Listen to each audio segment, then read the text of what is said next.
delicious, mouth-watering and tempting. Beverley, who is a member of the Guild of Food Writers, has just published a book titled Eat Well to Age Well, which is a collection of recipes for the young-hearted over 55s. I am donating the royalties from each sale of the book to Pilgrim's Hospices of Kent. I am a great fan of the work that the hospice does. Where did the inspiration come from to write this book?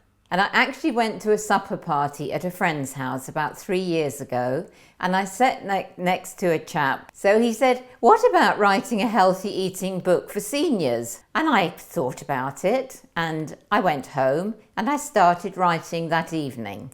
Beverley had written 23 cookery books and was the first celebrity chef to introduce microwave cooking on BBC's Pebble Mill back in the 80s. So what Beverley doesn't know about microwaves isn't worth knowing. My aim is to help you to grow old without contacting disease such as cancer and heart disease. Each recipe makes reference to a nutritional note.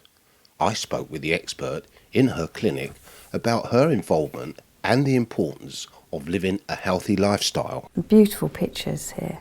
So if we follow the recipes in the book, can that make a significant difference to our health and ward off chronic conditions?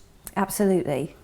We are what we eat. You're absolutely right saying that. But what Beverley's managed to do with Eat Well to Age Well is she's actually managed to consolidate some really good expert information and fabulous recipes in one place. So it's a one-stop shop.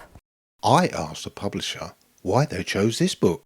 So it was a big decision, but one of the core values we have is the expertise of the author, and Beverley has that in spades. Beverley's biggest fan, an obvious guinea pig, is her husband. So do you mind having a try? I'd love to, darling. Do you feel any benefits yourself from eating this food? Oh, definitely. Yes, for sure. Although I'm not particularly slim, I'm sure I would be much less healthy if I was eating different sorts of food. It has been a stack of work, very hard going, I know, from time to time, but Bev's kept at it, and she produced something which I'm extremely proud of. The book will be officially launched at a book signing evening in Ashford on the 21st of January. Kerry King, KMTV.